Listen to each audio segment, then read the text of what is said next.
ये बात तो सच है ना कि जो प्रधानमंत्री आवास योजना है हर गरीबों को देने के लिए उसका बजट बहुत ज्यादा बढ़ा दिया गया है अतुल अंजान जी, तो उससे तो गरीब लोगों को ही फायदा होगा, हर जाति हर वर्ग को फायदा होगा। मैं चित्रा जी उतना पढ़ा लिखा आदमी नहीं हूं।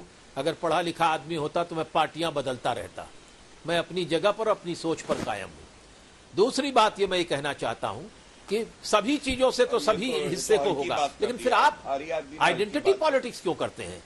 आइडेंटिटी पॉलिटिक्स क्यों करते हैं?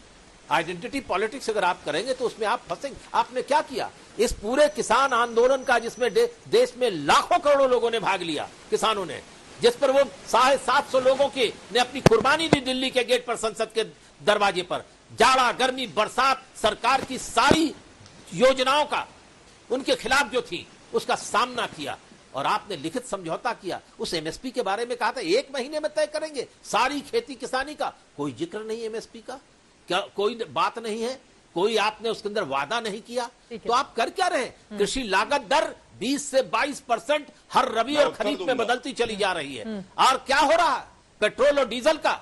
इन सारी चीजों पर गौर करने की जरूरत है। इसलिए ये बजट, एक ही बात अच्छी है इसके अंदर। आप कहेंगे क्या अच्छी बात है? मैं इस बात को अच्छा समझता हूं कि आपने रेलवे को 2.25 लाख करोड़ दिए, लेकिन याद रखिए रेलवे का प्राइवेटाइजेशन करने का भी रास्ता आपने खोला है।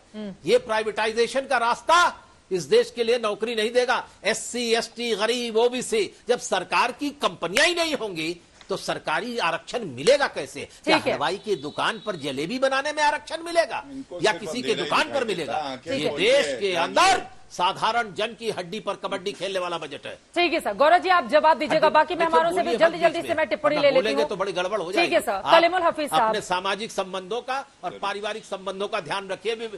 सर ठीक है, कोई भी व्यक्तिगत टिप्पणी नहीं, मुद्दे पर रहते हैं। बजट एक बहुत ही बड़ा मुद्दा है। कलीमुल हफीज साहब, ऐसी बात आपसे नहीं कर रहा हूं। एमआईएम को भी दिक्कत हो रही है। 40% अल्पसंख्यक कार्य मंत्रालय के बजट को कम किया गया है, लेकिन वो समावेशी विकास का जिक्र कर रहे हैं। वो कह रहे हैं कि सबको साथ में लेकर चलने का जो संकल्प है भारत सरकार का, उसको पूरा करने में लगातार सरकार लगी हुई है। हफीज जी नहीं तो आप बीजेपी से पूछिए कि इस अमृत काल में जहां अमृत की वर्षा हो रही है वहां मुसलमानों का ऐसा कौन सा गुनाह है कि उनके हिस्से में जहर आ रहा है, विष आ रहा है? पहले ही वो उनके अल्पसंख्यकों की आबादी 20% है।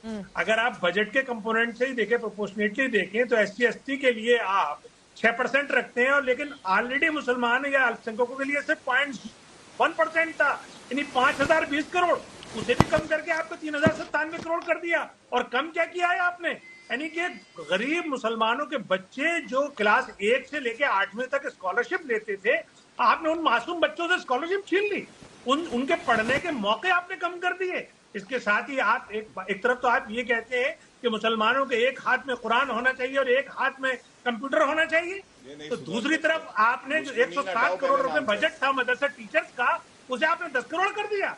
यानी बिना टीचर्स के मदरसे कैसे मॉडर्नाइज होंगे, कैसे वहां के बच्चे पढ़ेंगे? इसी के साथ साथ जो मौलाना आजाद एजुकेशन फाउंडेशन जो और नेशनल फेलोशिप देती थी और दूसरी स्कॉलरशिप देती थी, उसका बजट 100 करोड़ से घटा के 10 लाख कर दिया।